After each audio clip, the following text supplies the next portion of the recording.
old Victorian house loomed before us, its darkened windows like vacant eyes staring into the night. A shiver, completely unrelated to the autumn chill, snaked down my spine. This wasn't just another investigation.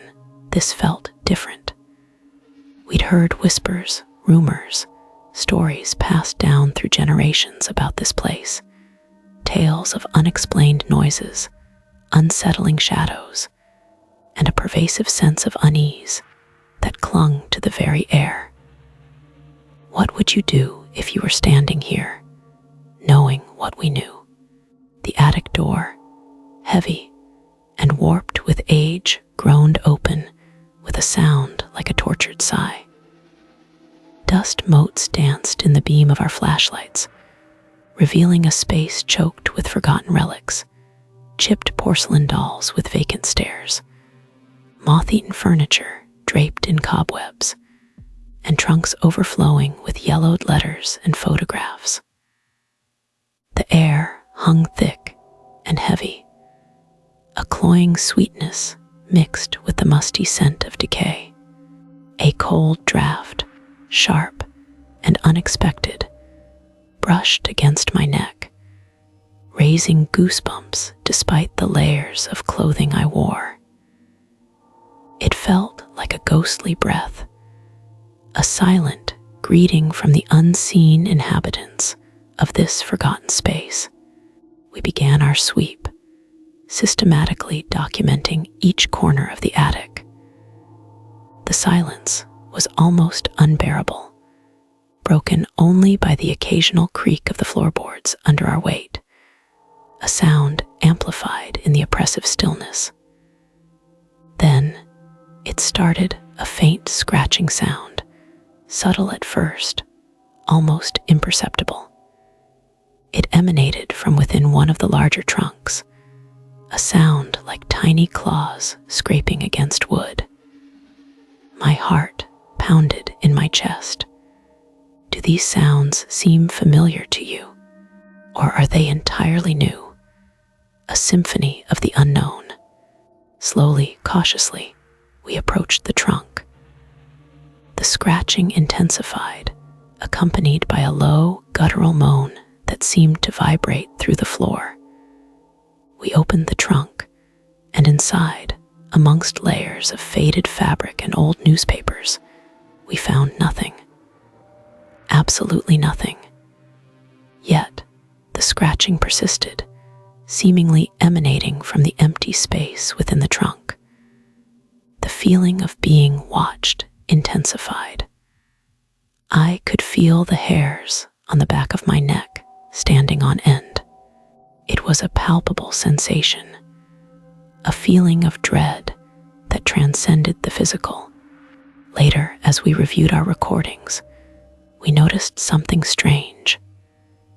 During the moments when the scratching was most intense, there were inexplicable spikes in the electromagnetic field readings, sudden bursts of energy that couldn't be explained by any known electrical source. This was more than just creepy noises. This was evidence of something else, something beyond our understanding, something that was actively interacting with our equipment. We learned something about this house's past that sent shivers down my spine. The previous owners, a family who lived here a century ago, had mysteriously disappeared, leaving behind only their belongings and a lingering sense of tragedy. Their story, unearthed through painstaking research, mirrored the strange events we were experiencing. Whispers of a dark presence, unexplained disappearances, and a chilling sense of foreboding had haunted this house for generations. The next night, we returned, armed with more sophisticated equipment. We set up infrared cameras, EMF readers, and even a voice recorder, hoping to capture more evidence of the paranormal activity. The attic was even colder this time, the air heavy with a palpable sense of dread.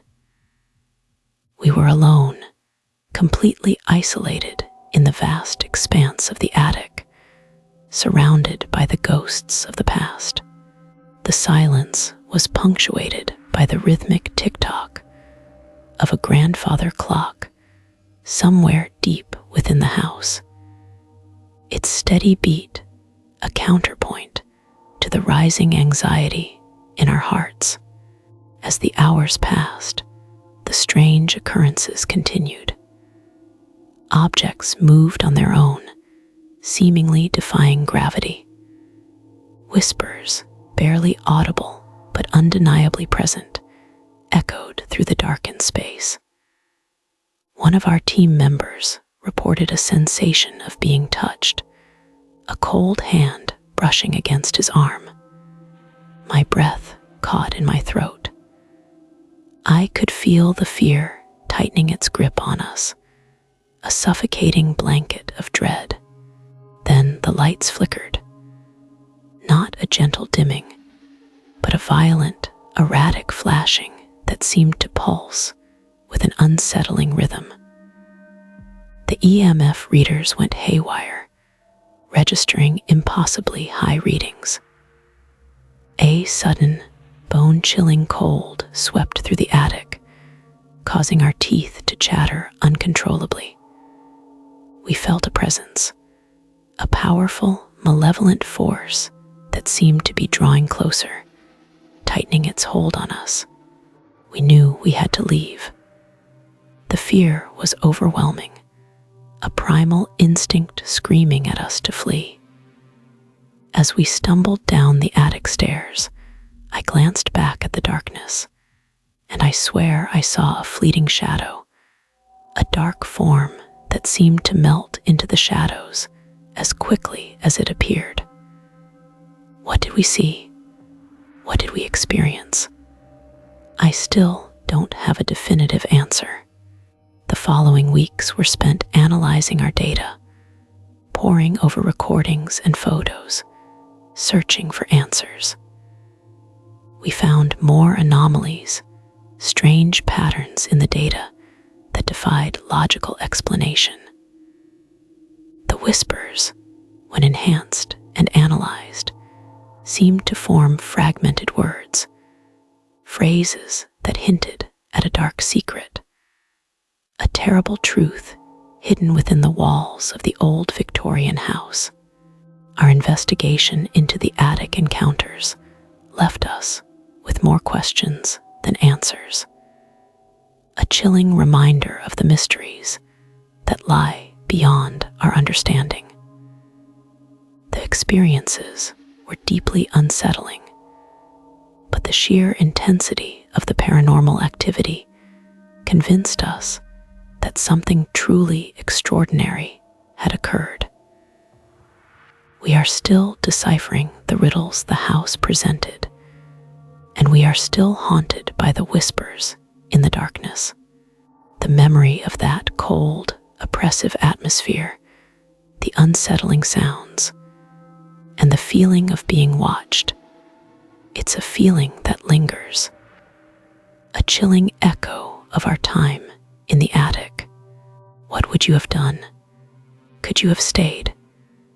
Could you have faced the unknown terrors that lurked within those dusty, forgotten corners? The house remains silent and watchful, a testament to the inexplicable events that unfolded within its walls.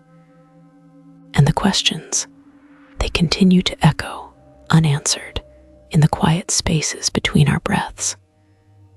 The memory of the cold, the whispers, the unseen presence, it all remains, a haunting reminder of the night we encountered the paranormal in the attic. The sounds, the feelings, the inexplicable occurrences, they are burned into my memory, a testament to the power of the unseen world.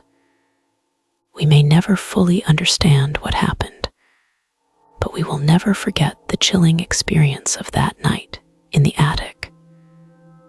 The attic remains a place of mystery, a place where the veil between worlds seems thinner, a place where the paranormal is not just a theory, but a terrifying reality.